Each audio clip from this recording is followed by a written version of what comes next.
और ये जो 80-85 लाख नया वोट जो राजस्थान में जुड़ा, जो पहली बार वोट करेगा, वो चाहता है हम ऐसी पार्टी को वोट करें जो राजस्थान में भ्रष्टाचार का खात्मा करे, पेपर लीक की जो घटनाएं वो खत्म हो, बदरी माफिया का अंत हो, शराब माफिया, भू माफिया, पर्यटन माफिया का खात्मा हो और हमारी बहन बेटियों की इज्जत सुरक्षित कैसे हो, अपराध में हम जो एक नंबर पर आगे पीछे कैसे जाएं, कांग्रेस बीजेपी के मिले जुले खेल को हम खत्म करें।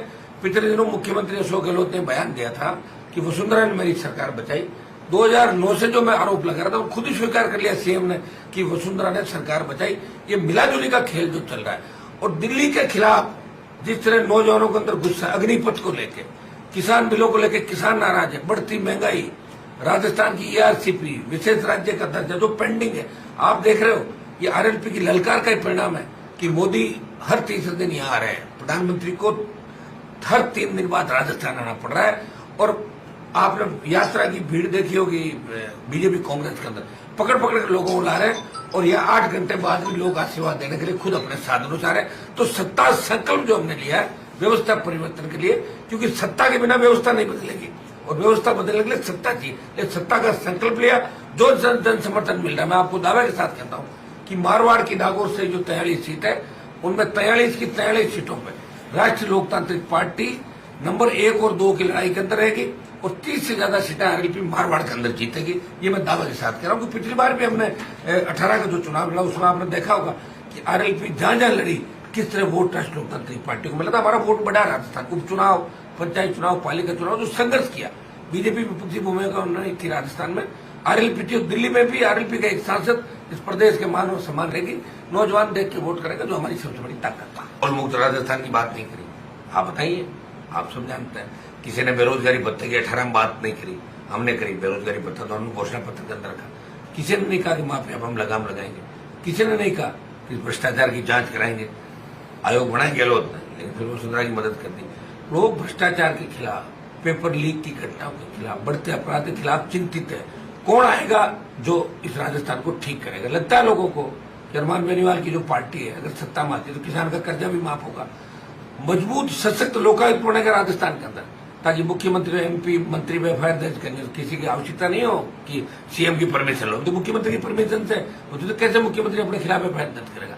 सशक्त लोकायुक्त, फ्री बिजली, टोल मुक्त राजस्थान, माफिया का खौफ खत्म हो और आम किसान जवान का राज राजस्थान के अंदर है। ये हमारा हटके उससे, और जो समर्थन मिल रहा है आपको खुद को ही लग रहा है कि एक व्यक्ति, भाई कांग्रेस बीजेपी 70 साल से बड़ी पार्टियां इस देश प्रदेश के अंदर, और उनका मुकाबला एक व्यक्ति कर रहा है, किसान का बेटा, जिसके साथ किसानों और जवानों की फौज है। उसके अलावा न तो संसाधन है न कोई दूसरे साधन है, फिर भी लड़ाई लड़ रहा हूं मैं, मजबूती के साथ लड़ रहा हूँ लड़ाई। क्या किसी देखिए बीटीपी, बीएसपी और बीएपी जो नहीं बनी, इनसे मेरी बातचीत रेगुलर चल रही है और हमारी कुछ शर्तें भी नहीं है। हम चाहते हैं कि 80 लाख वोट जो 18 के अंदर मिला था, 1,39,00,000 कांग्रेस पार्टी को, 136 बीजेपी को, 80 लाख हम सबको मिला था।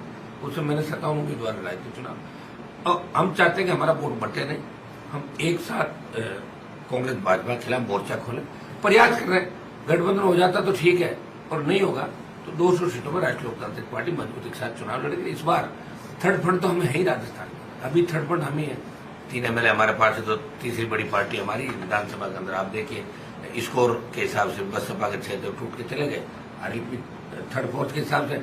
और प्रदेश में देखो तो सांसद भी एक ही है, 24 बीजेपी और 1 आरएलपी का, तो थर्ड फोर्थ तो हमने खड़ा कर दिया। अब 23 के अंदर हम कितना वोट लेते हैं, कितनी सीटें जीते, ये मायने रखते हैं। और निश्चित रूप से कोई बड़ी बात नहीं, कांग्रेस बीजेपी से एक दल थर्ड नंबर जा सकता राजस्थान।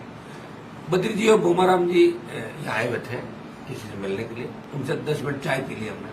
पारिवारिक रिश्ते मेरे सबसे हैं, किसी से खराब नहीं, 2-4 लोगों से खराब है राजस्थान के अंदर। वो तो कांग्रेस पार्टी के बड़े नेता है, वो यहाँ आए हुए थे और उनसे मेरा प्रेम है। अगर वो नागौर में हो कहीं तो हम भी मिल लेता है। मिलना जुलना राजनीति के अंदर चलता रहता है।